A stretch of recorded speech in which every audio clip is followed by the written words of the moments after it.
시청자 여러분 안녕하십니까. 7월 7일 목요일 뉴스가 있는 저녁 시작하겠습니다. 이준석 국민의힘 대표가 다시 운명의 밤을 맞았습니다. 2주일 만에 열린 당 윤리위원회가 지금 7시부터 이 대표의 성접대 증거인멸 교사 의혹과 관련한 징계 심의를 시작합니다. 지난해 헌정사상 최초로 30대 교섭단체 당대표로 선출되면서 여의도에 변화의 바람을 몰고 올 거란 기대를 한몸에 모았던 이 대표의 리더십. 불과 1년이 지난 현재는 바람 앞에 등불 같은 위기에 놓였습니다. 이번엔 헌정사상 최초로 당 윤리위 징계를 받는 집권여당 대표가 될지 아니면 다시 결정이 유보되거나 징계를 면하면서 기사회생할지 몇 시간 뒤면 결정이 납니다. 문재인 정부에서 벌어진 서해 공무원 피격과 탈북 어민 북송 사건과 관련해 국정원이 두 전직 원장을 고발한 사건이 서울중앙지검 공안수사 담당 2개 부서에 배당이 됐습니다. 고발장 접수 하루 만에 수사팀 진영을 갖춘 건데요. 검찰은 실체적 진실을 신속하게 규명하겠다고 밝혔습니다. 손여정 기자의 보도입니다. 국정원이 전직 수장들을 직접 고발하자 검찰은 하루 만에 사건 배당 절차를 마쳤습니다. 대검찰청이 고발장을 접수한 당일 사건을 보내자 서울중앙지검은 다음 날 아침 공안 담당 부서 2곳에 수사를 맡기고 기록 검토에 들어간 겁니다. 서해 피격 공무원 사건으로 고발된 박지원 전 원장 사건은 관련 사건을 수사 중인 공공수사 1부에 배당됐고, 탈북어민 강제 북송 의혹으로 고발된 서훈 전 원장 사건은 공공수사 3부가 맡았습니다. 국정원은 고발장을 제출하면서 박 전 원장이 재작년 고 이대준 씨가 서해에서 북한군에 피격됐을 당시 관련 첩보가 담긴 보고서 등을 무단으로 삭제하도록 지시했다고 적시한 것으로 전해졌습니다. 월북이 아니라는 정황이 담긴 첩보를 삭제하도록 했다는 주장입니다. 그러나 박 전 원장은 삭제해도 서버에는 그대로 남는데 누가 그런 바보짓을 하느냐고 반박하며 이번 고발을 안보장사로 규정했습니다. 서훈 전 원장이 고발된 탈북어민 북송 사건은 합동조사를 조기에 끝내라는 부적절한 지시가 있었는지 등이 규명돼야 할 부분입니다. 두 전직 수장을 겨냥한 국정원의 이례적인 고발에 이어 검찰의 신속한 배당 절차까지 뒤따르자 수사가 초반부터 속도전이 될 거란 관측이 나옵니다. 특히 국가안보와 직결된 사건인 만큼 검찰 수사의 칼끝이 두 전직 국정원장을 넘어 최종 컨트롤 타워인 문재인 정부 청와대까지 겨눌 거란 전망도 나옵니다. 박 전 원장 사건을 맡은 공공수사 1부는 고 이대준 씨 유족이 전직 청와대 인사와 해경 관계자 등을 고발한 사건도 함께 수사 중입니다. 국정원은 내부 직원 서너 명도 함께 피고발인으로 적시한 것으로 알려졌는데 전격적인 고발 배경으로 자체 조사 결과를 내세운 만큼 내부 기록과 진술 등이 이번 수사의 최대 변수가 될 전망입니다. 또 정치적 파급력 등을 고려해 검찰이 특별수사팀을 꾸릴 거란 관측엔 더 힘이 실리고 있습니다. 검찰 관계자는 국민적 관심이 집중된 사건인 만큼 신속하게 진실을 규명할 책임이 있다며 필요할 경우 충분한 인력 증언도 요청할 계획이라고 강조했습니다. YTN 손효정입니다. 대통령실은 국가정보원이 서해 공무원 피격 사건 등과 관련해 전직 원장들을 고발한 것에 대해서 반인권적, 반인륜적인 중대한 국가범죄가 있었는지 주목하고 있다고 밝혔습니다. 더불어민주당은 이전 정권을 압박해 문재인 전 대통령까지 물고 들어가겠다는 국정원의 정치 행위라며 강하게 반발하고 있습니다. 조성호 기자의 보도입니다. 대통령실은 국가정보원이 박지원, 서훈 전 원장을 고발한 사건 검찰 수사를 예의주시하고 있다고 밝혔습니다. 대통령실 관계자는 서해 공무원 피격 사건에서 국가가 자진월북 프레임을 씌우려 했다면, 그리고 북한 입장을 먼저 고려해 귀순어민의 인권을 침해했다면 중대한 국가범죄라며 반인권적, 반인륜적 범죄가 있었는지 주목하고 있다고 했습니다. 다만 국정원의 보도자료 공개 후 내용을 알았다며 고발 자체와는 거리를 뒀습니다. 국민의힘도 진실을 규명하기 위한 철저한 수사를 촉구했습니다. 이번 고발로 두 전직 국정원장에게는 국정원은 정권을 위한 한없는 충성과 헌신의 수단이었음이 드러나고 있습니다. 고발당한 박지원 전 원장은 첩보를 삭제하는 건 바보짓이라며 그런 일 없다 강하게 반발했습니다. 눈 감고 아웅이죠. 제 것만 삭제하면 남이 가지고 있는데, 국가기관이 가지고 있는데, 정권이 바뀌는데 그 기록을 보고 감옥 가려고 하는 사람이 누가 있겠어요. 민주당도 문재인 정부에 대한 본격적인 보복 친북몰이에 국정원이 정치적으로 나섰고, 문재인 전 대통령까지 겨냥하고 있다며 강력 대응을 시사했습니다. 고발이라는 방식을 택했지만 결국 명백히 이것은 정책 행위로 저는 규정을 하고 이 문제에 대해서는 한번 좀 당 차원에서 대응을 하도록 하겠습니다. 국방부를 찾은 민주당 서해 피살 사건 관련 TF도 국방부가 관리하는 군사정보를 삭제할 권한이 국정원엔 없다며 오해에서 비롯된 고발이라고 주장했습니다. 그러면서 피격 공무원 고 이대준 씨 월북 판단 번복 과정이 대통령실 국가안보실에서부터 톱다운 방식으로 이뤄졌다며 윤석열 정부로 화살을 돌렸습니다. 서해 피격과 어민 북송의 실체를 밝히기 위한 고발이라지만 전 정권에 대한 압박을 키우고 있다는 게 민주당 입장입니다. 전임 국정원장들에 대한 수사가 문재인 정부 전반에 걸친 대대적인 사정 수사로 이어질지 촉각이 쏠리고 있습니다. YTN 조성호입니다. 민간인 해외 순방 동행과 친인척 채용 문제 등이 불거지면서 이른바 비선 논란이 커지고 있습니다. 대통령실은 여전히 기존 공약대로 제2부속실을 만들 계획이 없다는 입장인데요. 이런 가운데 야당은 대통령실 사유화를 주장하면서 총공세에 나섰습니다. 박석영 기자가 보도합니다. 윤석열 대통령 외가 6촌이 대통령실 선임 행정관으로 근무하며 사실상 영부인을 보좌하는 제2부속실 업무를 맡았다는 의혹이 나오면서 비선 논란이 불붙었습니다. 대통령실은 공적 조직에서 공적 업무를 하는 사람을 비선이라 하는 건 명백한 허위 사실이자 악의적 보도라고 강하게 반박했습니다. 이해충돌 방지법을 봐도 문제가 전혀 없다며 역량을 안 보고 먼 인척이라 배제한다면 오히려 차별이라고 덧붙였습니다. 이에 앞서 대통령실 이원모 인사비서관 배우자가 민간인 신분으로 나토 해외 일정에 동행한 사실이 드러나면서 파장이 커지는 데 대해서도 대통령실은 절차상 하자가 없다고 못 박았습니다. 특히 대통령실 관계자는 이 비서관 배우자 일가가 윤 대통령 예비후보 시절 후원금 2천만 원을 낸 것이 이번 해외 일정에 영향을 줬느냐는 질문을 받자 후원금이 영향이 있다고 생각하느냐고 되물었습니다. 여당 역시 결국은 능력과 전문성의 문제라며 대통령실 해명에 힘을 실었습니다. 미국에서 트럼프 때 딸과 그 사위까지도 다 공직을 맡았었잖아요. 딸과 사위가 공직을 맡았다라는 것을 비판한 적은 없습니다. 능력이 되느냐, 전문성이 있느냐, 잘하느냐 여기에 비판을 해야 되는 것이죠. 반면 야당은 비선 정치, 대통령실 사유화라며 십자포화를 쏟았습니다. 새로운 비선 정치, 지인 찬스로 대통령실이 운영되고 있는 현실이 개탄스럽습니다. 국가의 명운을 사적 인연의 고리에 얹을 수는 없습니다. 다만 여야를 막론하고 김건희 여사를 보좌할 전담팀이나 제2부속실 재설치 필요성에는 공감하고 있습니다. 하지만 대통령실은 제2부속실 부활 계획은 없다며 이미 부속실 안에서 여사 일정이 생기면 충분히 지원하고 있다고 선을 그었습니다. 사실 여부를 떠나 국민에게 트라우마를 준 비선 논란이 재점화된 상황입니다. 김 여사 보폭이 넓어지는 가운데 비슷한 문제를 막기 위해서는 제도적 대책 마련이 필요해 보입니다. YTN 박석영입니다. 지난 4월 적자를 기록했던 경상수지가 한 달 만에 흑자로 돌아섰습니다. 하지만 우크라이나 사태 등의 영향으로 흑자 규모는 작년 5월에 비해 63%나 감소했습니다. 박병환 기자입니다. 지난 2월 러시아의 침공으로 시작된 우크라이나 사태. 이후 원자재 가격이 급등하면서 국내 경제에도 장기간 영향을 주고 있습니다. 지난 5월 경상수지는 38억 6천만 달러 흑자로 4월 적자를 기록한 뒤 한 달 만에 다시 흑자로 돌아섰습니다. 하지만 흑자 규모는 1년 전보다 63%나 쪼그라들었습니다. 원자재 값이 급등하면서 5월 중 원유와 가스 등 원자재 수입액이 52.9% 올랐고 특히 석탄 수입액은 2배 이상 상승한 게 가장 큰 영향을 미쳤습니다. 항목별로 보면 경상수지에서 가장 비중이 큰 상품수지 흑자가 1년 전보다 58.8% 감소한 27억 4천만 달러에 그쳤습니다. 수출은 617억 달러로 20.5% 늘었지만 수입이 589억 6천만 달러로 32.4%나 급증했기 때문입니다. 6월에도 높은 에너지 수입 가격이 큰 부담으로 작용하고 있습니다.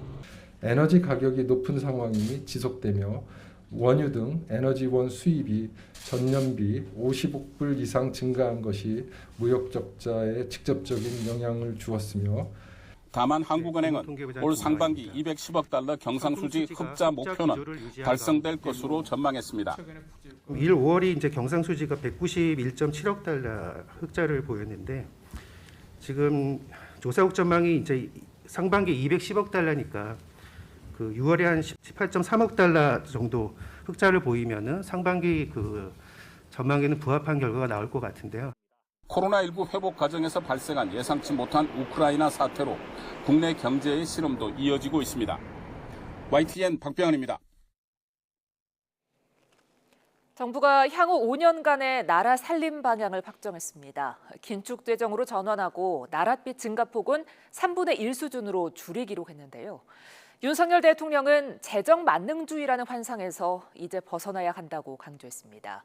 보도에 오인석 기자입니다.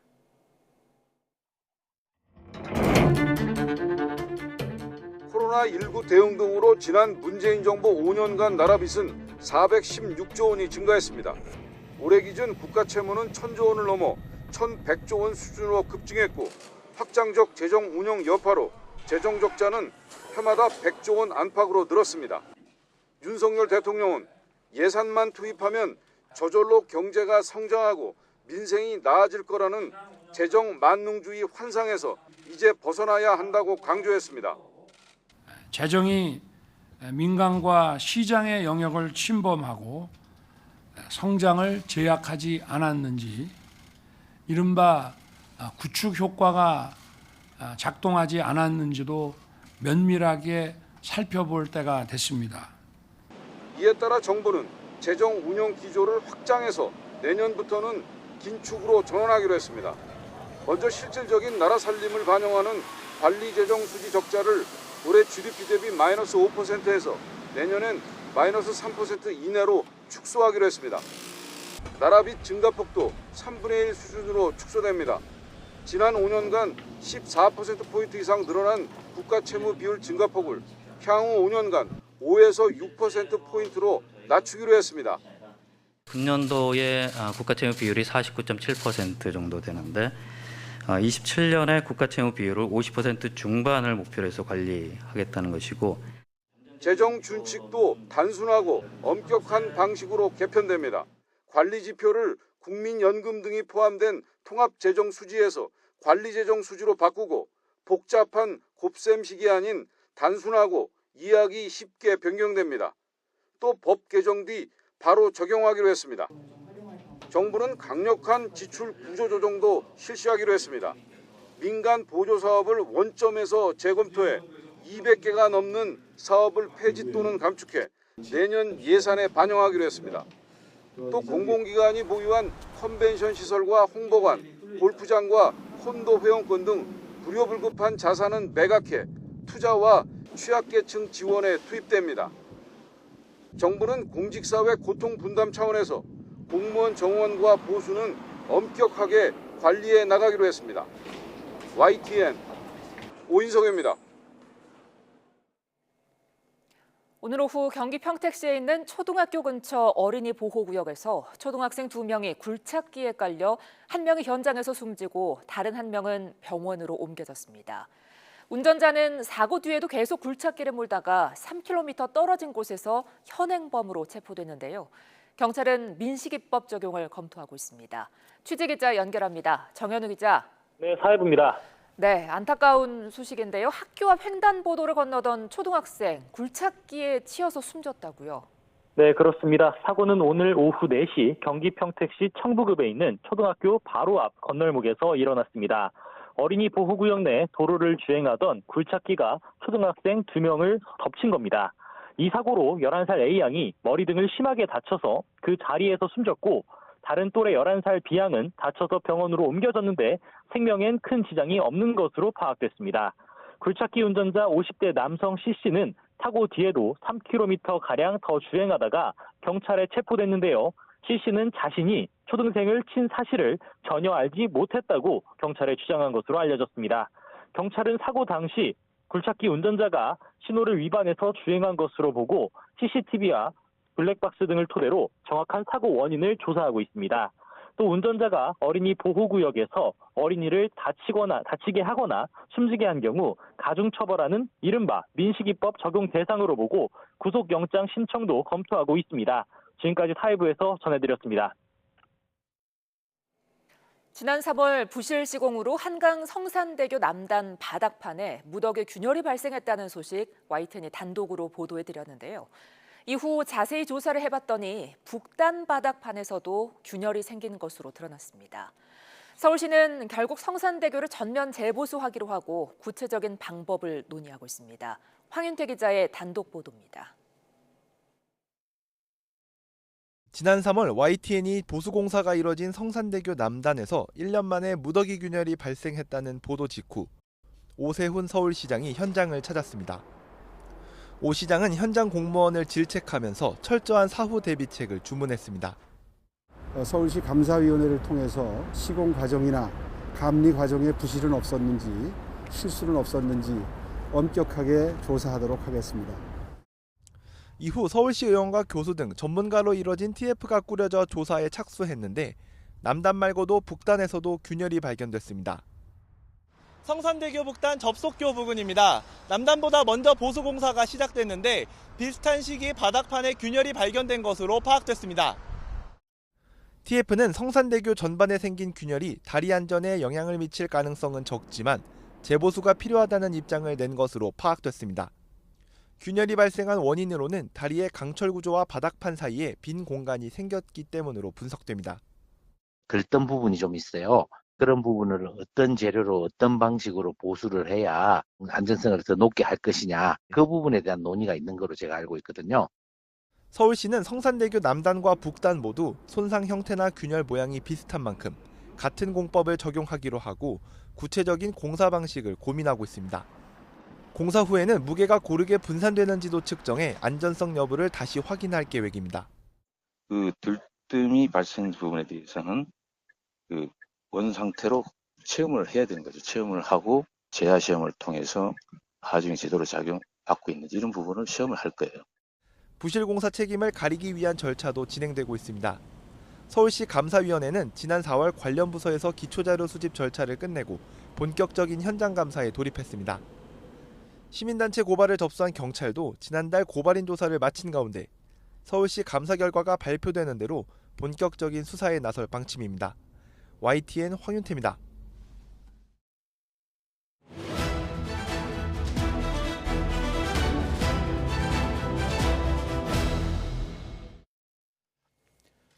이준석 대표의 운명을 판가름할 윤리위원회가 조금 전에 시작이 됐죠. 어떤 결과든 간에 국민의힘의 거센 후폭풍이 예상되고 있습니다. 정치가 있는 저녁 정가는 장성철 공론센터 소장과 함께 자세히 얘기 나눠보겠습니다. 안녕하세요. 안녕하세요. 네, 오늘 이제 윤리위원회 상당히 좀 장시간 진행이 되지 않을까 이제 예상은 되고 있는데요. 그렇습니다. 네, 이준석 대표가 이제 처음으로 직접 출석해서 이제 본인의 의혹에 대해서 소명을 하게 되고. 네.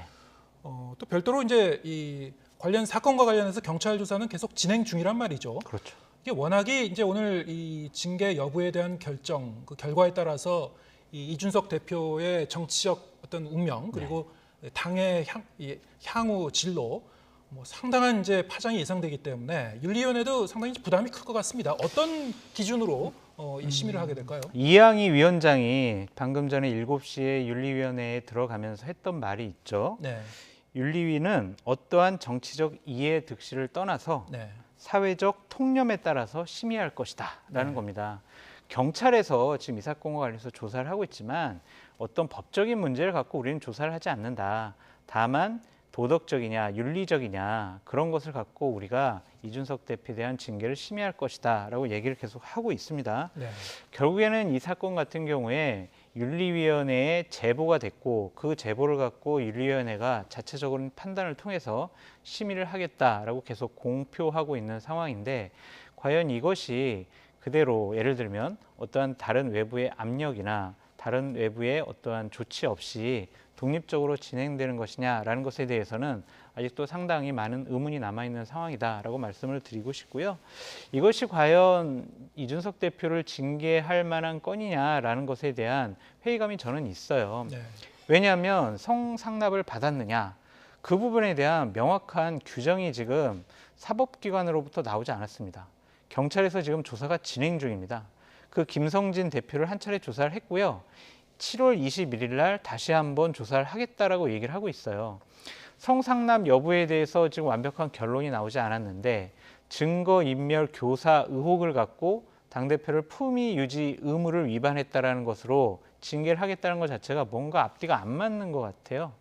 그래서 이 사안이 어떠한 징계가 오늘 나올지는 잘 모르겠지만 어떠한 징계가 나오더라도 상당히 후폭풍이 예상되고 자칫 잘못하면 집권 여당이 분열하는 결정적인 계기가 될 수밖에 없다라고 말씀드립니다.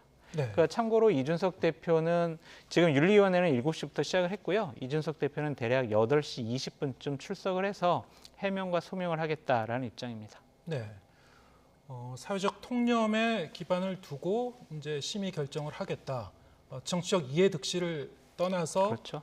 논의를 하겠다 이런 건데 네. 사회적 통념이란 말이 사실은 좀 그 관념적인 그런 표현이어서요. 그렇죠. 이렇게 이제 중차대한 결정을 할 때는 아무래도 그래도 윤리위원회 입장에서는 좀 더 객관적인 논쟁의 소지를 줄일 수 있는 그런 명확한 근거와 어떤 증거를 갖고 결정을 하려고 하지 않을까 싶은데요. 당연하죠. 지금 어떤 자료라든가 네. 아니면 소명된 내용, 뭐 김철근 실장의 소명 내용, 이준석 대표의 소명 내용, 그리고 애초에 이제 제보됐었던 그렇죠. 자료, 그리고 이제 여기에 더해서 네. 오늘 이제 김성진 대표 측 이 의혹을 당초 이제 폭로했었던 김성진 그 대표 측의 이제 변호사가 윤리위원회에 이제 증거를 추가로 제출할 거라고 한 내용이 있었죠. 그렇죠. 네. 그러니까 이 사항들을 쭉 한번 설명해 드리면 작년에 한창 이제 대선 관련된 경선이 진행될 때 이준석 대표가 윤석열 대통령에 대해서 조금 그 당시 후보죠. 여러 가지 비토적인 또 비판적인 입장을 취하니까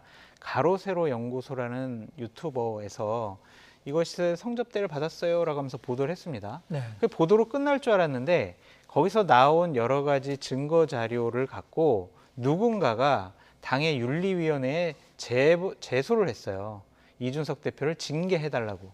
그래서 윤리위원회는 좋아요. 일단은 제보가 들어왔고 제소해달라고 징계해달라고 요구가 들어왔으니까 우리가 판단해보니까 이것은 분명히 우리가 심의할 만한 가치가 있다라고 판단을 해서 자체적으로 이제 심의 절차가 징계 절차가 지금 진행되고 있다라고 말씀을 드리고요. 네. 지난번에 6월 22일 날 김철근 정무실장을 불러서 여러 가지에 대해서 소명을 해라라고 얘기를 했죠. 거기서 김철근 실장은 기본적으로 내가 만나서 가서 한 것은 나의 독단적인 생각과 판단이다. 물론 이준석 대표가 한번 가서 얘기나 들어보라고 그랬지 가서 어떤 약속을 하거나 각서를 써주라고 한 적이 없다. 나의 독단적인 판단이다 라고 얘기를 했고 기본적으로 이준석 대표 같은 경우에는 나는 성상납을 받은 적이 없다 라고 계속 부인을 하고 있거든요. 네. 그것과 관련해서 가로세로 연구소에서 유튜버로 활동하고 있는 김성진 대표 측의 변호사인 김소영 변호사는 계속해서 이준석 대표가 여기에 연루가 되어 있고 잘못된 것이 많다라고 얘기를 하고 있죠. 그래서 오늘 같은 경우에 성접대 및 증거인멸 관련한 녹취록을 제출했다 이건데 이 녹취록이 뭐냐면요. 이준석 대표가 무슨 예를 들면 성상납을 받았다라고 하는 그 여성과 무슨 대화를 했다거나 아니면 이준석 대표가 김성진 대표한테 저희 성접대 해줘가지고 정말 감사합니다. 이런 내용이 아니에요. 이런 내용이 아니라 김소영 변호사가 김성진 측에서 이준석 대표를 실질적으로 접대를 했다라고 하는 장모 씨가 있어요. 네. 그 사람과 얘기 나눈 녹취록을 제출한 거예요. 그러니까 이게 객관적인 자료가 될 수가 있느냐라는 거죠. 여태까지 일방적으로 김성진 측이나 김소영 변호사가 했던 얘기들을 자기네들끼리 얘기한 거를 녹취록을 한 거예요. 그렇기 때문에 이게 객관적인 증거 자료로 채택이 될 수 있느냐 이 부분도 오늘 윤리 심의 과정에서 분명히 좀 검토돼야 될 문제인 것 같고요. 또한 김소영 변호사가 계속 여러 가지 얘기를 많이 해왔지만 달라진 얘기들이 많아요. 예를 들면은 박근혜 전 대통령 시계를 이준석 대표가 김성진 대표에게 줬어요. 그랬는데 그 자료 그거 시계 공개하겠어요라고 했지만 공개 결국엔 못했어요. 그리고 있지도 않은 그런 시계를 요청을 했다라고 해서 이준석 대표가 반박도 했고요. 그래서 김소영 변호사가 했던 얘기가 다 옳다. 있다라고 보기도 어렵고 지금 김성진 대표 같은 경우에는 지금 수감 중 아닙니까? 지금 감옥에 있는 범법자예요. 범법자 얘기를 믿을 것이냐 아니면은 집권 여당의 당대표의 얘기를 믿을 것이냐 이것도 저희가 좀 판단해 봐야 되지 않을까라는 생각이 듭니다. 네. 김소연 변호사가 이제 추가로 윤리위에 제출하겠다고 한 그 자료 중에는 뭐 이 김성진 대표의 이제 경찰 참고인 그 진술 조서도 이제 포함되어 있는 걸로 지금 알려지고 있습니다만 역시 이제 같은 맥락에서 그러면 이제 이 수감 중인 김성진 대표의 얘기를 어느 정도 신뢰할 것인가 이거는 이제 윤리위원회의 이제 판단의 문제인 것 같습니다. 그렇죠. 물론 이제 이준석 대표가 어떤 그 이 과오를 범한 부분이 있으면 거기에 대해서는 이제 징계를 마땅히 받아야 되겠습니다만 어쨌든 이제 윤리위원회가 어떤 결정을 내릴지는 이제 오늘 밤 뭐 몇 시간 내에 이제 결정이 될 것 같으니까요. 근데 어떤 결과가 나오든 간에 후폭풍은 지금 뭐 피할 수 없을 것 같고요. 일단 이준석 대표 입장에서는 징계가 내려지면 불복할 것이다 이런 입장을 분명히 하고 있어요. 그렇죠. 일단은 징계가 4단계예요. 하나는 이제 제명하는 것, 그다음에 탈당을 공고하는 것, 그리고 당원권 정지하는 것, 그리고 경고. 요 정도 4단계인데 뭐 예를 들면 경고 수준 나오면 제가 여러 가지 뭐 지난날에 여러 가지 뭐 불미스러운 일 아직 뭐 결론은 안 났고 저는 성상납을 받은 적은 없지만 이렇게 연루되고 구설수 오른 것만 죄송합니다. 앞으로 당대표직 잘하겠습니다. 라고 하고 넘어가면 되는데 경고가 나온다면은 징계라고 하더라도 경징계니까 그렇죠. 당대표직은 유지할 수 있습니까? 네, 그러니까 당원 당규상 당대표직을 유지할 수가 있으니까 그것은 본인의 어떠한 입장 표명을 통해서 넘어갈 수 있다고 보여지는데요.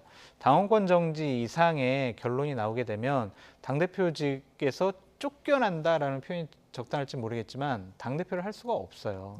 그럼 본인은 어떻게 할 것이냐.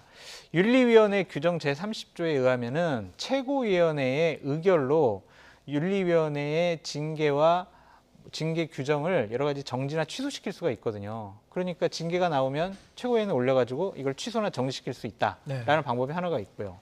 또 하나는 재심 청구합니다. 근데 재심 청구해봤자 소용없겠죠. 재심 청구를 윤리위원회에다 재심 청구할 텐데 자신들의 결정을 번복할 리도 없을 것 같다라는 생각이 들고 또한 가처분 신청을 법원에다가 합니다. 근데 법원에서는요. 일단 당과 관련된 정당에서 독자적으로 한 여러 가지 결정에 대해서는 그냥 당이 알아서 하세요라고 하면서 판단을 안 하더라고요. 그래서 이 사안 같은 경우에는 당원권 정지 이상 나오면 이준석 대표가 당대표직을 그만둘 수밖에 없을 것 같고 그렇게 되면은 다음번 총선에서 공천받는 것도 상당히 불가능해질 것 같아요. 감점을 많이 받을 거니까요. 그렇다면 이준석 대표의 정치적인 생명이 오늘 결정 날 것 같다라는 좀 생각이 드는데 저는 오늘 결정 안 날 가능성도 있어요. 지금 한번 미룬다. 네, 윤리위원장과 윤리위원들은 오늘 징계를 해야 된다라는 의지가 강한데 첫 번째로 경찰 조사가 끝나지 않았어요. 기본적으로 원천적으로 어떠한 결론이 나지 않은 사안에 대해서 품위 유지 위반이야라고 결론 내려서 징계를 하겠다는 것 자체가 좀 무리가 있어 보이고요. 또한 당대표를 징계하겠다는 중차대한 문제인데 오늘 당일날 몇 시간 동안 당대표의 해명과 소명을 듣고 바로 징계를 한다? 이것은 절차상 시간상 여러 가지 부적절하다라는 비판을 받을 수가 있을 것 같고요. 또한 마지막으로는 지금 여건이 상당히 어렵습니다. 대통령 지지율 하락하고 있죠. 당 지지율도 하락하고 있죠. 민생이 어려운데 너희들은 뭐하냐라는 국민적인 비판과 시선이 따가워요. 그런 상황에서 지금 이준석 대표를 징계한다 그러면 윤핵관들이 이준석 대표가 불편하니까 쫓아내려는 거야 라는 인식을 줄 수밖에 없어요. 사실이든 아니든. 그러면 아마 국민의힘이나 대통령 지지율이 더 하락할 수가 있어요. 그러한 위험스러운 부담감에 대한 정무적인 판단도 있지 않을까라는 생각이 들어서 제가 판단하기에는 경찰 조사가 확정되기까지는 좀 징계를 미루겠습니다라고 할 가능성도 있다. 하지만 오늘 징계할 가능성도 있다라고 말씀드립니다. 뭐라고 말할 수 없다 그런 말씀이군요. 일단 이 윤리위원회가 이제 전체가 이제 9명인데 9명의 이제 과반수 출석을 해야 되고 5명 이상 출석해야 되고 출석한 그 윤리위원 중에서 이제 과반 이상 최소한 만약에 5명 출석하면 3명 이상이 이 의견을 같이 하면 그걸 결정이 되는 것이죠. 맞습니다. 지금 말씀하신 대로 이제 이게 참 그 윤리위원회 입장에서도 이렇게 할 수도 없고 저렇게 할 수도 없고 좀 이 고민이 클 것 같은데 만약에 또 한 번 이제 결정을 미룬다면 아무래도 이제 경찰 이 조사 결과를 보겠다는 그런 취지로 흘러갈 가능성이 높은데. 그렇죠. 이 사건 자체가 사실은 2013년도에 이 성접대 의혹이 일었었던 것이고 네. 이 발생연도는 2013년도인데 그렇죠. 공소시효는 이제 7년이란 말이죠. 네. 공소시효는 지났어요. 1차적으로는. 하지만 이후에 이제 2016년까지 이제 그렇죠. 20여 차례 이제 접대가 더 있었다라는 그 진술이 또 있었기 때문에 네. 좀 더 포괄적으로 공소시효를 볼 것인가 아닌가 여러 가지로 이제 법리적인 공방도 좀 있을 것 같습니다, 사실은. 근데 20여 차례의 접대가 있었다라는 것도 네. 김성진 대표 측의 일방적인 주장이잖아요. 그것을 어떤 객관화된 데이터라든지 객관화된 자료를 갖고 입증을 해야 되잖아요. 네. 그러니까 그러한 사실들을 김성진 대표가 경찰에서 진술을 했다라고 하는데 그것을 경찰에서 지금 꼼꼼히 확인하고 있을 거예요. 네. 저 진술의 신빙성이 있느냐 없느냐, 네. 저 말을 믿어야 되느냐 말아야 되느냐 이런 것들에 대해서 보다 더 경찰의 조사가 필요할 것 같고요. 그런 것들이 어느 정도 1차적으로 완성이 되면 21일 날 다시 한번 김성진 대표를 조사를 하고 그 이후에 당사자 얘기도 들어봐야 될 거 아니에요. 네. 이준석 대표도 소환해서 당신 맞냐 안 맞냐 분명히 확인을 해야 될 거예요. 그래서 저는 이렇게 윤리위가 독자적인 판단을 하는 거 맞긴 하지만 여당 대표를 징계하겠다라는 이런 중차대한 문제를 그냥 사회적인 통념만으로 우리가 판단하겠어요로 하는 것도 문제가 있어 보입니다. 물론 이준석 대표가 성상납을 받았다라는 것이 확정적으로 증명이 되면 당연히 벌 받아야죠. 사법적인 절차 처리를 통해서 당연히 징계받고 벌 받아야 된다고 생각이 드는데 아직까지 그게 확정되지 않았잖아요. 네. 그래서 저는 징계에 좀 무리가 있다라는 좀 생각이 듭니다. 징계가 나올 가능성에 대해서는 지금 얘기를 많이 했습니다만 보류할 가능성에 대해서 이제 언급을 했고요. 만약에 징계하지 않기로 결정이 날 경우에는 그럴 경우에 어떤 파장이 있는 겁니까? 기본적으로 이제 당권 경쟁이 네. 이제 예를 들면 이준석 대표가 쫓겨나면은 네. 야 우리가 이제 윤핵관 예를 들면 윤핵관들이 우리가 이제 당권을 접수하자 임시 전당대회를 열어서 접수하자라고 판단할 것 같아요. 네. 근데 그러한 당권 경쟁이 내년 6월로 미뤄진다라고 볼 수밖에 없고요.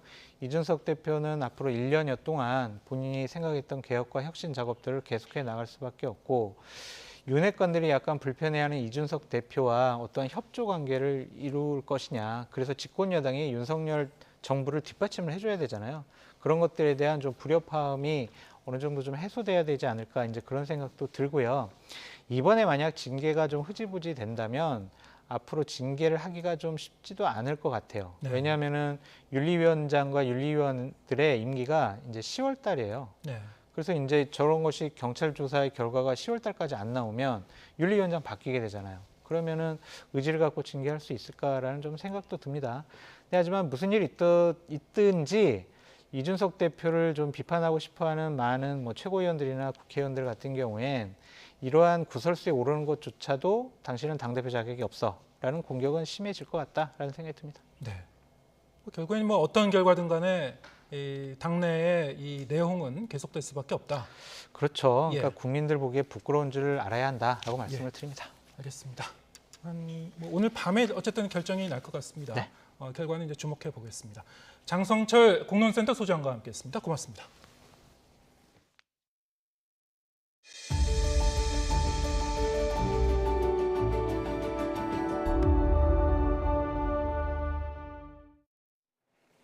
코로나19 환자 증가세에 전문가들은 이르면 다음 달 재유행이 시작될 것으로 내다봤습니다. 하루 최대 30만 명에 달하는 환자가 나올 수 있다는 예측에 확진자 격리 의무는 유지될 가능성이 커 보입니다. 이형원 기자입니다. 코로나19 유행이 증가세로 돌아서면서 연일 2만 명에 달하는 환자가 나오고 있습니다. 신규 환자는 18,000명대로 1주 전보다 9,000명 가까이, 2주 전보다는 10,000명 넘게 늘었습니다. 확진 규모는 지난달 27일 3,000명대로 저점을 찍은 이후 반등하기 시작해 일주일 간격으로 2배로 급증하는 더블링 현상이 뚜렷해지고 있습니다. 여름철 재유행 우려가 현실이 되고 있는 겁니다. 8월 말에서 9월 정도 사이에 일단은 뭐 적게는 한 10만 명에서 많게는 한 30만 명 사이, 한 평균 15만에서 20만 명 정도 사이가 발생할 것 같다는 예측이 대부분의 연구에서 지금. 백신 접종이나 자연 감염으로 얻은 면역력이 시간이 지나면서 떨어지는 데다 오미크론 하위 변이인 BA.5가 빠르게 확산하면서 확진자가 급증하고 있는 것으로 분석됩니다. BA.5는 국내 우세종인 BA.2보다 전파력은 35%, 면역 회피력은 3배나 큰 것으로 파악됩니다. 일주일 새 국내 검출률이 3배 넘게 늘어난 만큼 조만간 우세종이 될 것으로 예측됩니다. BA.5가 이제 유입되면서 전반적으로 유행 자체가 매우 커지는 양상들을 보여주고 있습니다. 주된 유행 자체는 이제 감염이 안 됐던 분들 중심으로 일어날 가능성이 높고 거기에 이런 상황에 오는 17일까지 연장된 확진자 격리 의무가 다시 유지될 것이란 관측에 무게가 실립니다. 방역 지표 등을 고려해 다음 주 결정할 예정인데 거리두기나 실외 마스크 의무가 사라진 상태에서 격리 의무까지 해제하기는 쉽지 않을 거란 전망입니다. 이와 별개로 백신 접종 중요성을 거듭 당부하고 있는 정부는 4차 접종 대상을 취약계층 전반으로 확대할 방안을 검토하고 있습니다. YTN 이영훈입니다. 코로나19 재확산 조짐은 우리나라뿐 아니라 전 세계에 걸쳐 나타나고 있습니다. 오미크론의 하위 변이 바이러스인 BA.4와 BA.5가 그 원인으로 지목되는데요. 휴가철이 다가오면서 확산세가 좀처럼 꺾이지 않을 것으로 전망됩니다. 권준기 기자입니다. 유적지마다 관광객이 북적이는 그리스 아테네는 코로나19 이후 3년 만에 제대로 활기를 되찾았습니다. Remembering how the pandemic was and seeing everything so empty and dead, it's nice to see that everything is picking up again and that people are able to travel again. 문제는 관광객이 급증한 만큼 코로나19 확진자도 폭발적으로 늘고 있다는 겁니다. 그리스의 하루 신규 확진자는 16,000여 명으로 2주간 2배가 늘었습니다. 연령대는 18살에서 24살의 젊은 층, 지역은 코르푸, 케팔로니아 등 인기 관광지에서 확산세가 두드러졌습니다. 스페인에서도 유명 관광지인 이비사, 마요르카 등지에서 확진자가 속출해 2주 전보다 60% 가까이 늘었습니다. 프랑스, 이탈리아, 독일 등 유럽 주요 국가에서도 일제히 재확산 조짐을 보이고 있고 방역 모범국으로 꼽혔던 뉴질랜드도 하루 확진자가 10,000명 넘게 나오고 있습니다. 미국에선 독립기념일 연휴를 지나며 확진자가 급증해 1일 기준 22만 명을 넘어섰습니다. Globally, reported cases have increased nearly 30% over the past 2 weeks. 4 out of 6 of the WHO sub-regions saw cases increase in the last week. 세계적인 확산세의 주요 원인은 오미크론의 하부 변이인 BA.4와 BA.5로 꼽힙니다. 전파력이 더 센 데다 자연 감염이나 기존 백신으로 생긴 면역마저 회피하는 특성을 보이기 때문입니다. WHO는 휴가철을 거치며 확산세가 지속하겠지만 그동안 축적한 경험을 바탕으로 코로나19 초기화와 같은 재앙이 반복되진 않을 것으로 내다봤습니다. YTN 권중입니다. 온라인에서 화제가 된 3가지 소식을 전해드리는 오늘 3컷. 첫 컷은 한국의 드웨인 존슨으로 불렸던 몸짱 경찰관 박성용 씨 소식입니다. 헬스 트레이너 출신인 박경위는 지난 4년간 몸짱 달력을 제작해 학대 피해 아동에 기부를 해왔지만 올해는 건강상의 이유로 달력 제작이 어려워졌다고 합니다. 작년 10월부터 힘든 일을 겪은 뒤 스트레스로 실신까지 해 검사를 받은 결과 뇌동맥 협착 진단을 받았다고 전했습니다. 진통제가 없으면 하루도 생활이 힘들 정도라 당분간 치료에 전념하겠다며 송구스럽다고 덧붙였는데요. 누리꾼들은 박경희가 멋진 몸만큼 마음도 멋지다며 하루빨리 건강을 되찾길 기원하고 있습니다. 천만 영화 범죄의 도시 2가 베트남에서 상영이 금지됐습니다. 너무 폭력적인 장면이 많다는 게 이유인데 과연 이유가 이뿐만일까요? 범죄도시 2는 강력반 형사들이 베트남에서 범죄를 일삼는 폭력 조직 일당을 소탕하는 줄거리인데요. 영화 속 베트남 호찌민은 관광객 납치와 살인이 난무한데도 공권력이 제대로 작동하지 않는 무법지대로 그려졌습니다. 이 같은 이유 때문에 베트남 당국이 상영을 금지했다는 분석이 나오고 있는데요. 내년부터는 베트남 현지에서 촬영하는 경우 사전에 각본을 제출하고 허가도 받는 등 검열을 강화한다고 하니 베트남을 배경으로 한 영화는 당분간 보기가 더 어려워질 전망입니다. 중국에선 코로나19 검사에서 음성이 나오면 손등에 도장을 찍어 논란입니다. 주민들은 이 도장이 가축 도살장의 검역 확인을 연상케 한다며 사람을 짐승 취급했다고 비판을 이어갔습니다. 지난 5일부터 장수성 우시시에선 음성 판정을 받은 주민 손등에 도장을 찍은 것도 모자라 사흘간 이 도장 자국을 그대로 유지하라고 요구했는데요. 그러자 사람을 돼지처럼 취급하냐, 인격 모독이다라는 반응을 보이며 반발이 커졌고 결국 해당 보건센터는 보건소 내 혼잡함을 피하려는 방법이었다고 해명하고 사과했습니다. 하지만 산부인과 병동에서 확진자가 발생했다는 이유로 임산부들과 신생아들을 한꺼번에 격리소로 옮기는 등 제로 코로나를 위한 막무가내식 행정에 시민들의 불만이 커지고 있다고 합니다. 지금까지 오늘 새 컷이었습니다.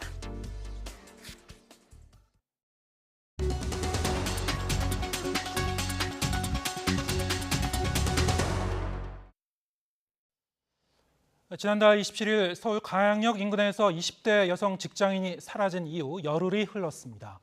경찰 수사가 한창 진행 중인데 아직 실종자를 찾지는 못했습니다. 오늘 사건 이슈 코너에서 장윤미 변호사와 함께 얘기 나눠보겠습니다. 안녕하세요. 네, 안녕하세요. 네, 20대 여성 김가을 씨 좀 실종된 지 이제 벌써 열흘이 지났는데 경찰은 모든 가능성을 두고 이제 계속 지금 찾고 있습니다만 그렇습니다. 아직 뚜렷한 어떤 그 단서를 찾지 못하고 있는 것 같습니다. 그렇습니다. 사건 경위부터 좀 거슬러 올라가자면요. 네. 지난달 27일에 이 김가을 씨가 퇴근을 한 이후에 강남에 있는 미정원에 들릅니다. 네. 그리고 본인의 SNS에 어떤 소회를 밝히는 글을 남기기도 했는데 머리를 한 지 바로 직후에 이제 비바람 때문에 굉장히 좀 마음에 들지 않는다라는 취지로 언급을 남기기도 했고요. 네. 이 비용을 말하면서 역시 이제 강남역 인근은 좀 비싸다라는 취지로 눈 뜨고 코 베이는 곳 같다라고 올립니다. 여기까지만 보면 상당히 좀 일상에서 충분히 올릴 수 있는 그런 글로 추정이 되는데 그렇죠. 예. 그 이후가 문제입니다. 이 게시글이 올라간 30분 뒤쯤부터 언니나 지인들, 친구들과의 연락이 그대로 두절이 됩니다. 네. 그리고 10시 20분경에 택시에서 가양역에서 내린 것으로 지금 확인이 되고 있는데 예. 11시쯤, 그러니까 연락이 두절된 시점으로부터 1시간 30분 정도 지난 시점에 본인이, 그러니까 김가을 씨가 119에 신고를 합니다. 예. 아마 언니가 집에 쓰러져 있을지도 모르니 그 집에 좀 가줬으면 좋겠다라는 내용입니다. 그래서 이 부분이 어떤 의미였을까에 주안점을 두고 지금 경찰이 수사를 하고 있는 부분도 있는데요. 실제로 집에 아무 일도 없는데 출동한 119 구급대를 보고 언니가 굉장히 이상하다고 느껴서 11시 37분경 실종 신고를 하는 데까지 이뤘지만 지금까지 이 김가을 씨의 신변은 확보되지 않고 있는 상황입니다. 네. 일반적인 이제 이 실종 사건과 비교해 봤을 때 몇 가지 하여튼 좀 특이한 점이 있는데요. 네. 방금 말씀하신 대로 지금 119 신고한 점, 언니하고 같이 있지도 않았는데 언니는 사실 나중에 보니까 이제 멀쩡했다고 하는데요. 그런데 119 신고를 왜 했을까요? 사실 119 신고가 오히려 신고자의 위치를 훨씬 더 112에 비해서 더 정확하게 감지하기 때문 아니냐, 이런 일각의 의견들도 나오고 있는데요. 네. 지금 119에 신고를 했달지 112에 그 차이점이 크다고 하지는 않습니다. 네. 다만 전문가들은 일단 극단적인 선택의 가능성을 열어둔 상태에서는 뭔가 본인과 관련해서 좀 주저를 하는 그런 흔적으로 볼 수가 있다라고 이야기를 어떤 하고요. 심리적인 신호다. 그렇습니다. 내가 지금 극단적인 선택을 할지 말지를 좀 갈피를 못 잡고 있는 상황에서 본인의 신경을 대변하는 하나의 신호로 파악할 수도 있겠다라는 이야기도 하고 있지만 네. 사실 지금까지는 최소한 경찰이 범죄의 흔적이나 가능성은 열어는 두고 있지만 지금 그런 단서가 잡힌 건 아니거든요. 네. 그렇지만 이게 범죄와의 또 관련성이 있지는 않겠느냐라는 부분도 이 어떤 행동과 관련해서는 추정해봐야 될 부분이 있는 것 같습니다. 네. 또 하나 특이한 점은 이 가양대교 부근, 네. 가양역 이 부근에서 이제 마지막으로 이제 사라졌는데 사실 이제 얘기를 들어보면은 이 가양역 그 부근 그 지역과는 특별히 연고가 있거나 그런 건 아니라고 해요. 네. 왜 그쪽으로 갔는지는 이제 좀 더 따져봐야 되겠습니다만 경찰 조사 과정에서 아무래도 휴대폰 그 기록이라든가 부근의 CCTV 조사라든가 네. 충분한 이제 증거를 확보해서 추적을 하고 있는 과정이겠죠. 그렇습니다. 사실 물론 성인 실종 사건에 대해서는 영장이 발부돼야 되는 좀 문제가 있어서 네. 시급하게 진행이 되지 못하고 있는 측면은 있지만 네. 지금 여러 단서들이 남아 있긴 합니다. 택시에서 하차를 했던 부분, 그리고 버스 그 당시에 가양대교 위를 지나가는 시내버스가 있는데 블랙박스 영상에 또 김가을 씨가 담겨 있기도 합니다. 네. 그게 바로 11시쯤에 가양대교 위쪽을 향해서 이 걷고 있는 모습이라고 하니까 네. 아마 최소한 이 밤 11시 경에는 가양대교 위에 있었다는 사실까지는 확인이 되고 있고요. 네. 그래서 지금 이 인근 부근을 드론을 띄워서 좀 경찰이 수색을 하고 있는 그런 상황이기도 합니다. 네. 여기에 대해서 이제 이 김 씨가 이제 태블릿 PC에 이제 남긴 글을 이제 확보했다고 해요, 경찰이. 그렇습니다. 어떤 내용인가요? 사실 뭐 유언이라는 글자도 들어가 있다라는 보도도 지금 나오고 있고요. 네. 일단 내용과 관련해서는 전체적인 내용이 전부 알려지진 않습니다. 한 A4 두 쪽 분량으로 전해지고 있는데 네. 죽음을 명시적으로 지칭을 하면서 내가 어떤 상황이 되더라도 가족들이 좀 슬퍼하지 않았으면 좋겠다라고 이야기를 해서 신병을 조금 비관하는 듯한, 그러니까 죽음을 앞둔 사람이 기재를 했던 것으로 보이는 그런 추정이 충분히 가능하게 하는 그런 글이 일단 태블릿 PC에서는 발견이 됐지만 이런 글이 나왔다라고 해서 이게 바로 극단적인 선택을 했다라는 결정적인 증거는 또 아닐 수 있기 때문에 네. 가능성은 열어두고 수사를 해야 될 것 같습니다. 네, 뭐 다른 그 사고일 수도 있고 네. 뭐 하여튼 가능성은 다 열어두고 봐야 될 것 같은데요. 이제 보통 이제 아동이나 청소년이 네. 실종됐을 경우와 성인이 실종됐을 경우에 이 수사기관이 이제 접근할 수 있는 그 방법이 좀 다르다고 해요. 많이 다릅니다.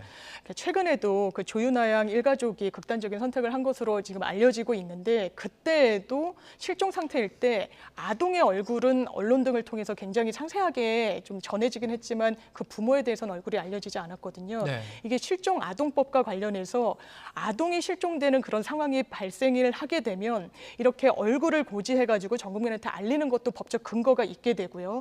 또 18세 미만 아동 그리고 장애인, 지적이나 자폐성 장애인 그리고 치매 노인 같은 경우에는 영장 없이도 통신 자료랄지 그리고 인터넷 접속 내역, 인터넷 주소, 위치 정보를 수사기관이 바로 확보할 수가 있습니다. 네. 근데 성인 같은 경우는 그렇지가 않습니다.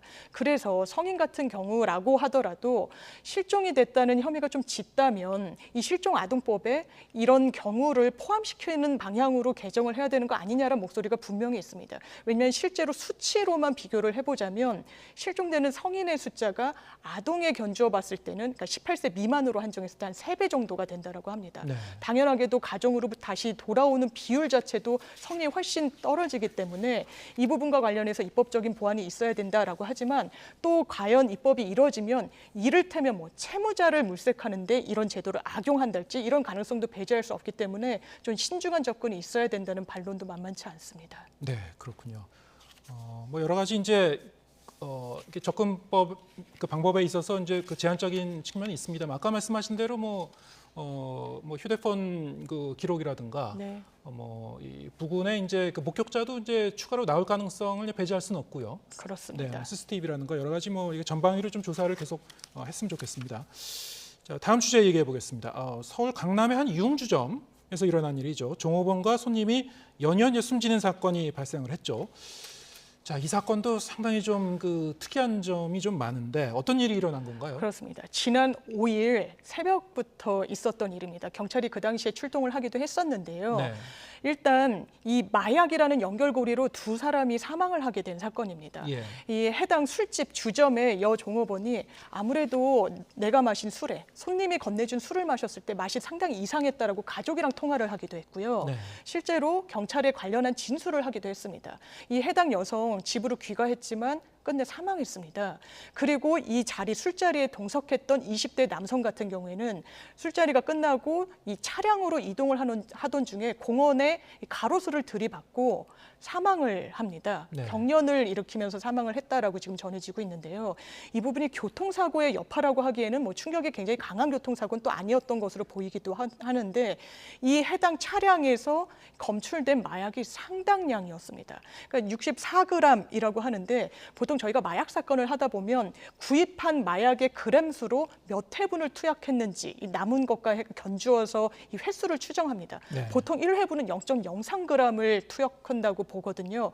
이게 2,000명이 넘는 사람이 투약할 수 있는 대량의 마약이 발견됐기 때문에 이 두 인물의 죽음 사이에는 교집합으로서 마약이 지금 존재하고 있는 상황이라 이 부분에 주안점을 두고 경찰이 조사를 하고 있습니다. 네. 그때 이제 술집에 이제 동석했었던 뭐 다른 사람들도 좀 있는 거죠. 그렇습니다. 예, 그런 사람들을 상대로 좀 그 경찰이 이제 조사하고 있을 것 같은데요. 어떻습니까? 뭐 이런 그 실제로 이제 마약 특히 이 관련됐을 가능성은 상당히 뭐 정황상 높아 보이긴 합니다만 뭐 이게 부검 결과를 통해서도 좀 더 네. 정확하게 밝혀지겠죠. 그렇습니다. 사실 그 현장에 경찰이 나갔을 때는 이 해당 종업원, 그러니까 사망한 여성 종업원이 정말 술에 마약을 탄 것 같다라고 이야기는 했지만 마약 검사에 응하지는 않았습니다. 네. 경찰로서도 이런 상황에서 강제할 수 있는 수단은 없습니다. 신체적으로 뭐 모발을 채취하거나 소변을 채취할 때 영장 없이 강압적으로 하면 이게 나중에 재판 단계에서도 증거 능력이 없는 증거로 판단받을 가능성이 상당히 높습니다. 네. 수집 단계 자체가 위법적으로 이뤄졌다라고 판단을 받기 때문에요.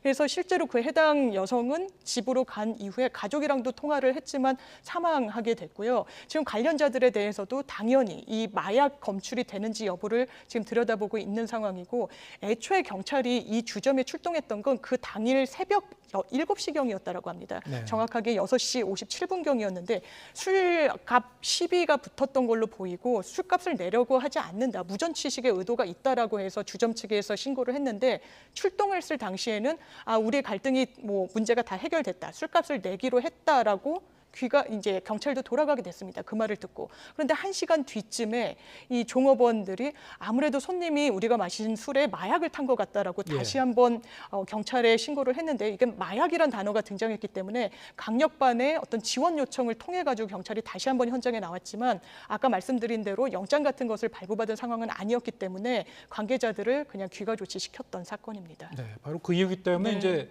초동 수사가 좀 부실했던 거 아닌가 뭐 이런 비판도 나오고 있습니다만 말씀하신 대로 영장이 발부되지 않은 상태였기 때문에 경찰은 이제 다시 돌아갔고 네. 결국엔 또 이렇게 이제 이 두 사람이 이제 이 사망한 상태로 이제 발견이 됐는데 자 어떻습니까? 지금 그 여러 가지 마약 관련 뉴스들이 이제 계속 나오고 있어요. 이 마약 거래 수법도 이제 다양해지고 있고. 네.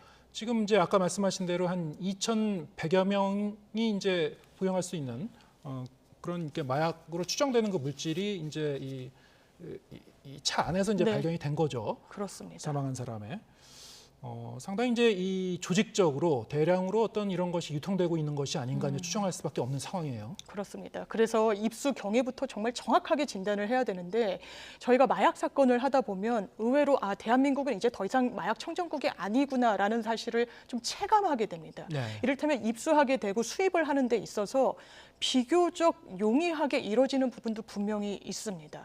뭐 유학 생활을 하던 사람들이 뭐 밀수입하는 이런 경우는 아주 전통적인 방법이라고 할 수도 있고요. 다크웹 등을 통해서도 이 국내로 반입을 시도하고 실제로 마약을 손에 넣게 되는 경우들도 굉장히 많습니다. 다크웹이요? 그렇습니다. 추적하기 어려운 어떤 그렇습니다. 온라인을 통해서. 예. 네. 그리고 그 비용 같은 경우에도 뭐 0.03g을 이제 본인이 사기로 마음을 먹으면 그 비용이 뭐 어마어마하게 비싸거나 이렇지도 않습니다. 그러니까 비교적 마음 먹으면 손쉽게 우리 주변에서 유통되고 있는 게 이제는 마약이다라고 볼 수 있고 네. 실제로 그런 부분을 보여주는 지표가 있습니다. 올 들어서 5월까지 마약 사범을 검거했는데 그 수치가 4,700명입니다. 네. 이게 작년에 같은 기간과 견주어 보면요. 무려 20% 가까이가 증가한 수치라고 합니다.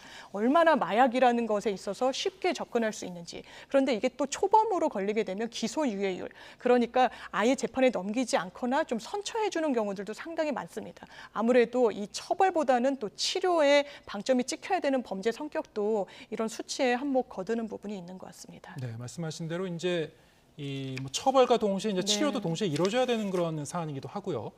뭐 세상이 이제 더 이렇게 어수선해지고 이럴 경우에는 뭐 이러한 그 범죄가 더 촘촘하게 각계각층으로 이제 파고드는 경향성이 있는데 좀 더 이제 여기다 철저한 좀 대응이 이제 필요해 보입니다.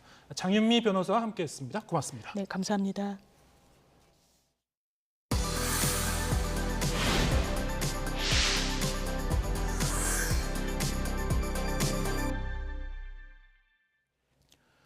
환태평양 훈련 림팩은 연합 훈련인 동시에 세계 각국 해군의 전력을 한눈에 볼 수 있는 공간이기도 합니다. 미 해군이 올해 림팩에서 무인 수상함 등 최신 전력을 처음으로 선보였는데 우리나라 역시 AI를 활용한 미래 전력 개발에 박차를 가하고 있습니다. 하와이 현지에서 한현희 기자가 전해드립니다.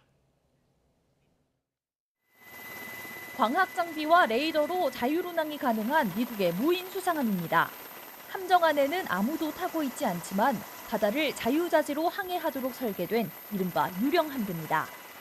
지금까지 7척이 시험 운용 단계에 있는데 그 가운데 4척이 올해 처음으로 환태평양 훈련 림팩에 참가했습니다. There are 300 sailors on a large destroyer.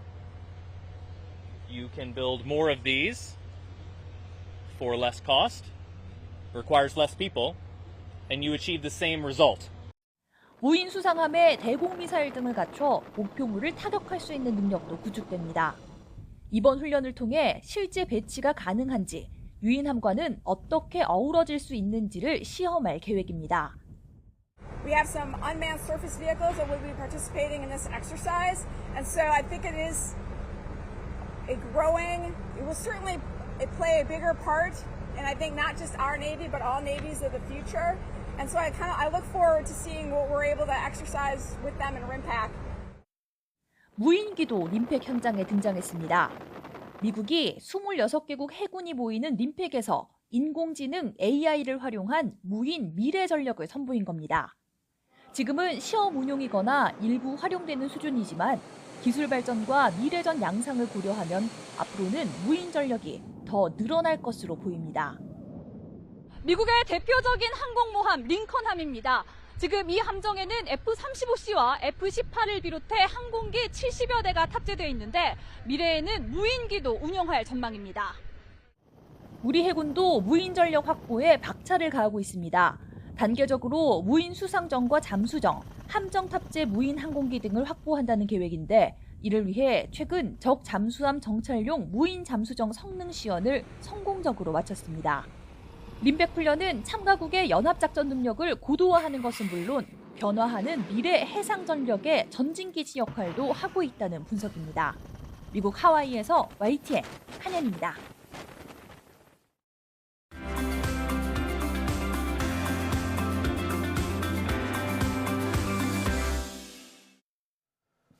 월간 유의절 시간입니다. 지난 시간에 소개해드린 대로 7월의 주제는 청년입니다. 오늘은 그 첫 순서로 청년 주거 문제를 짚어볼 텐데요. 민대용 PD 나와 있습니다. 안녕하십니까? 네, 어서 오세요. 네, 안녕하세요. 네, 이 청년 주거 문제 다룰 내용이 여러 가지로 이제 많을 것 같은데 어떤 점을 취재했습니까? 네, 청년 주거 문제가 주목받으면서 정부와 지자체에서 다양한 청년 주거 지원 정책을 내놓고 있는데요. 청년 전월세 대출 지원, 청년 의대형 청약 통장, 월세 지원, 주거급여, 청년 주택 등 종류가 많습니다. 이 가운데 대표적인 정책 중 하나가 바로 청년 주택인데요. 청년층을 대상으로 비교적 저렴한 가격에 임대 물량을 공급하는 정책으로 경쟁률이 무척 높습니다. 제가 이 청년 주택에 울고 웃은 청년 두 분을 만나서 얘기를 들어봤는데요. 인터뷰 먼저 보시겠습니다.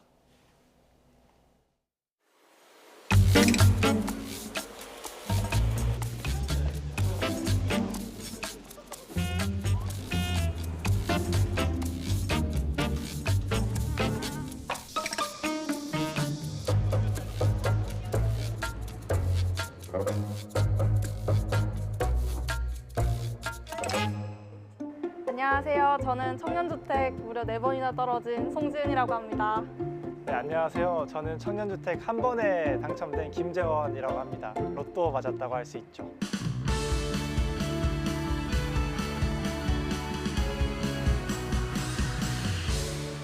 진짜 조금이라도 거리가 좋거나 지역이 좋거나 역세권이거나 그러면 정말 누가 되는지 몰라도 다 가져가시더라고요. 근데 저는 항상 1순위거든요. 순위 1순위인데 당첨이 안 되다 보니까 이게 다 경쟁률이 너무 높아서 그런 거구나 싶고. 어떻게 경쟁률이 낮은 데로 넣으신 거예요? 아니요, 저 넣을 때 사실 제가 뭘 찾아보거나 하진 않았고요. 친구가 거의 모든 정보를 다 취합을 해줬거든요. 입주할 당시에는 로또라고 생각을 안 했었는데 제가 나중에 경쟁률을 찾아보니까 이게 진짜 로또구나라는 생각이 들었어요. 좀 많이 부럽습니다. 경쟁률이 높아도 저도 뚫고 싶어요. 가장 어려웠던 건 아무래도 너무 종류가 많다? 근데 또 다들 조건이 상이하다. 그래서 조금 넣다 보면 행복주택 조건이랑 국민임대주택이랑 너무 헷갈리고 막 둘이 다 섞여버리고 이런 걸 잘 아시는 분들, 좀 많이 붙으신 분들이 또 유튜브에 이렇게 설명 같은 걸 좀 해두셨어요. 그래서 그런 걸 많이 참고해서 좀 넣고 그런 것 같아요. 유튜브를 봤다고 하셨잖아요. 근데 저는 유튜브를 봐도 어렵더라고요. 맞아요, 맞아. 그러다 보니까 저는 좀 무지성으로 지원한 감이 없지 않아 있어요. 저는 너무나 적극적으로 말할 수 있는데 잘 모르고 지원한다고 생각해요. 청약을 할 때 가점이 굉장히 중요한데 저번에 한번 넣었던 것 중에 서울에서 3년 이상 거주했을 때 가점을 주는 게 있었어요. 근데 저는 지방에서 이제 갓 올라왔는데 가점이 없으면 당첨 확률이 현저히 떨어지는데 이런 게 조금 아쉬웠어요. 사실 저는 당첨됐을 때 문제의식을 잘 못 느꼈었거든요. 근데 지금 듣고 보니까 이상한 것 같기는 해요. 가점을 받으려면 그 비싼 월세를 내고 3년 동안 살아야 된다는 거잖아요, 서울에. 맞아요. 저 같은 경우는 좀 돈이 문제가 많이 됐어요. 아무래도 청년이면 사회 초년생이고 월급도 적거나 아니면 월급이 없는 경우도 있을 수 있는데 보증금이 제가 입주할 당시에는 4,100만 원 정도였거든요. 처음에 약간 당황했던 것 같아요. 금액을 자세히 들여다보니까 이게 내가 감당할 수 있는 금액인가? 라는 생각이 들더라고요. 아무래도 청년이면 사회 초년생인데 너무 가혹한 금액이다. 두 번째가 경쟁률이 너무 높은 것 같아요. 집을 구하기가 힘드니까 정말 로또라는 말이 나오는 것 같거든요. 그래서 주택도 좀 많이 공급이 돼서 경쟁률이 낮아지면 좋겠어요. 지방에서 사시는 분들, 이제 올라오시는 분들을 위한 그런 뭔가 조금 더 어드밴티지가 있으면 좋겠고 이해하기 쉽게 좀 설명을 풀어서 해줬으면 너무 좋을 것 같아요. 너무 부럽고요. 오늘 인터뷰로 저도 기 받아서 되는 걸로. 꼭 되실 거예요. 네, 직접 지원해본 청년들의 이야기를 들어보니까 뭐라고 해야 될까요? 경쟁률이 굉장히 높다라는 것도 있지만 그 외에도 문제점이 좀 다양하게 있는 것 같아요. 먼저 지원 방법이 굉장히 까다롭다고요? 네, 제가 만난 청년 두 분 모두 한 목소리로 주장한 내용인데요. 한마디로 신청 절차 자체가 어렵다는 겁니다.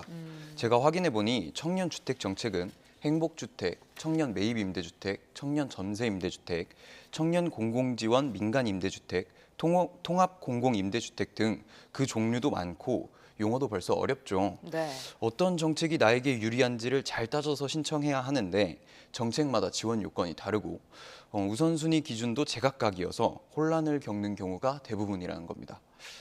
예를 들어 지원 자격 가운데 중요한 기준이 소득인데요.